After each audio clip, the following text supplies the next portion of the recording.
morning, good afternoon, good evening.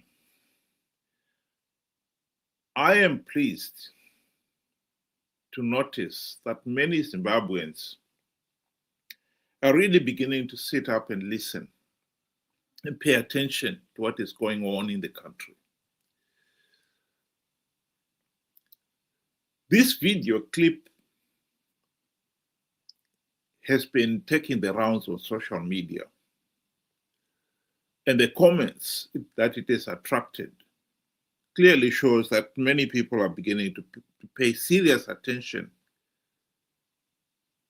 to what is going on here.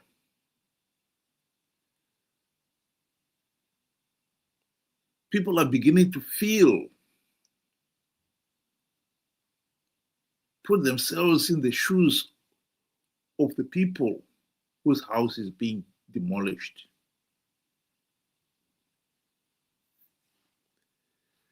For those who haven't seen the video clip, here it is.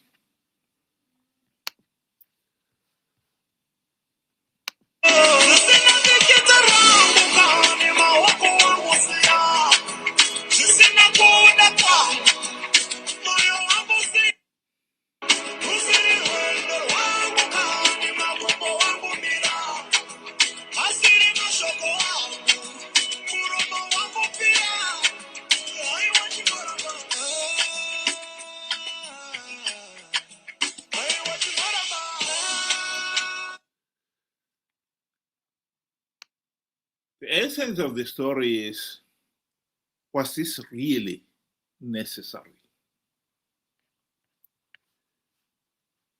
Why? What is the justification for it? This does not make any sense at all when you consider that the overwhelming majority of Zimbabweans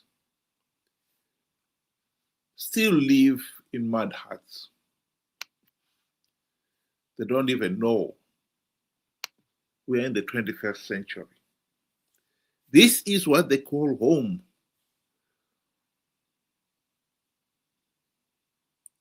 If you live in the rural area,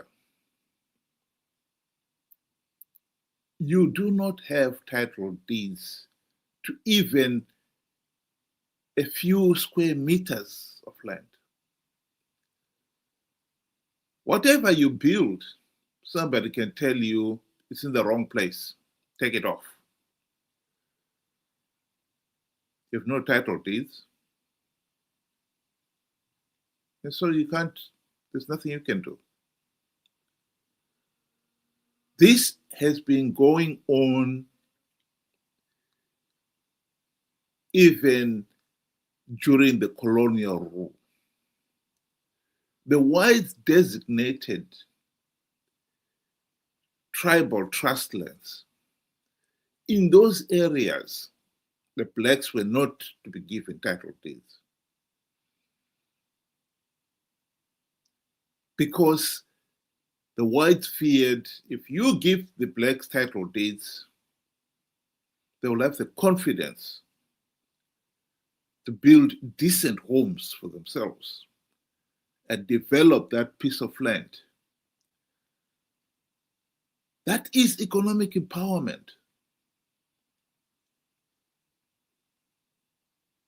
Ian Smith feared that that kind of economic empowerment will only lead to the same people coming back and making political demands for political empowerment. Ian Smith was not ready to give the blacks the vote. And that was the reason why he refused to give the blacks the title deeds.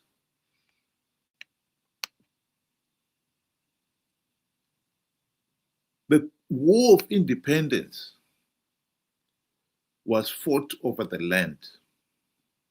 As far as the ordinary people in the rural areas were concerned, it was over the land. One man, one vote came along, yes, but to them it was the issue of the land. Why are we not entitled to own the land. The right to own property is a universal right. Why is it that blacks cannot even own a few square meters of land?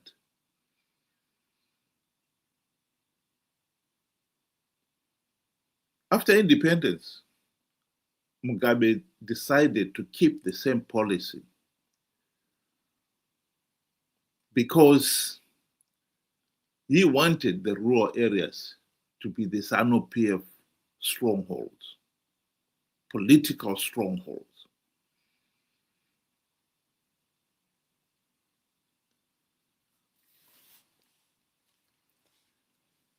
The party has been able to mobilize rural people, frog marching them to attend rallies, party rallies, and on election day to go and vote for the party. So very well. If you're a rural voter, it's just a poor, powerless individual. You give them a t-shirt, a box of chicken and chips, and they'll do your bidding. But when somebody builds a house like this, they may just as well hang a sign at the gate that clearly states that they're not interested in attending the Zanu PF rallies.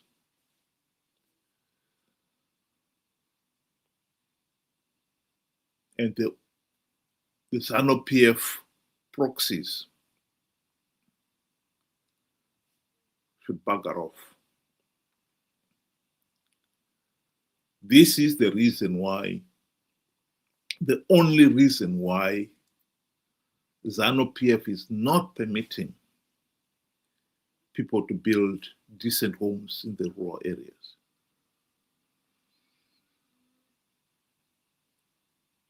The regime cannot afford to have even a section of that electorate challenging their proxies. That is the only reason. And I think the people of Zimbabwe should wake up to the reality that Zanu PF is holding the whole nation to ransom, not only the people in the rural areas. Because by holding the people in the rural areas to ransom, the regime is holding everyone to ransom.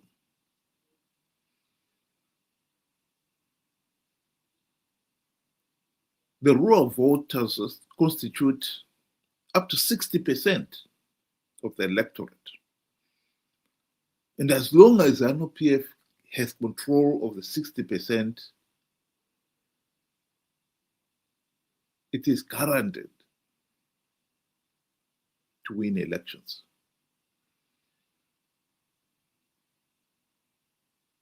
They can coerce, intimidate, harass the voters to ensure a Zanu PF victory. That is the reality. And indeed, Zanu PF is spreading the economic dependence into urban areas as well.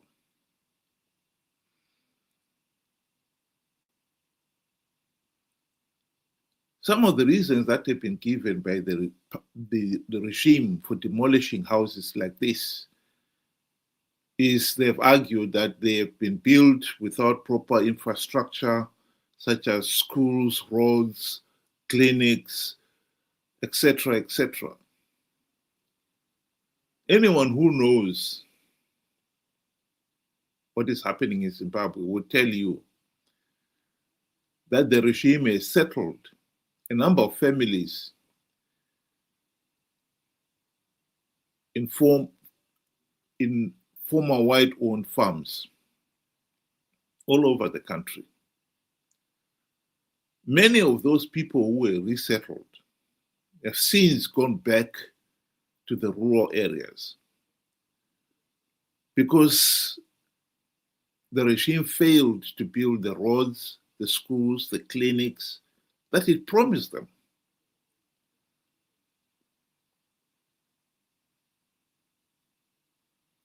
So in this case here, it is demolishing somebody's home under the pretext that there's no proper roads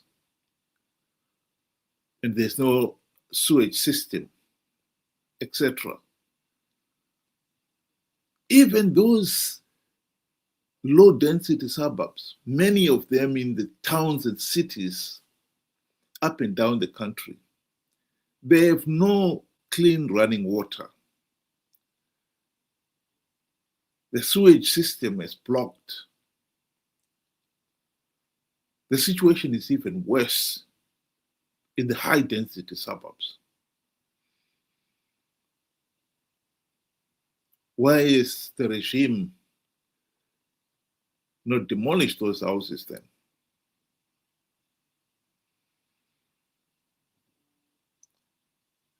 We have got to end this madness. Zanu PF does not want to be held to account. It's determined to keep its iron grip on power at all costs.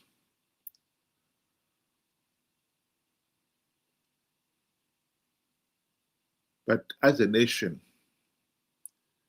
we now need to unite and stand together and realize the madness that is going on here.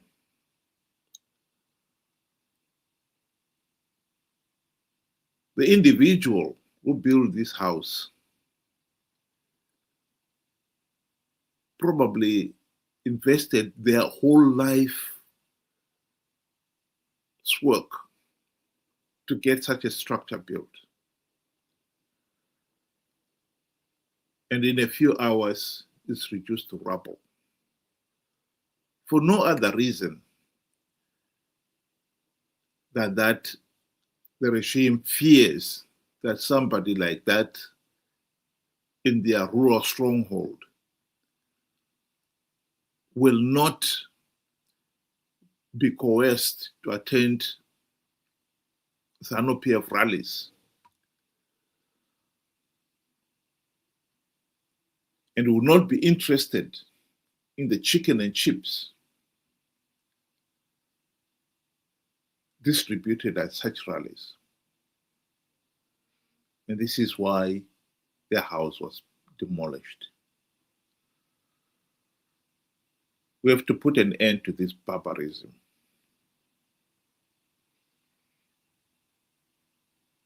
The right to own land is a fundamental right.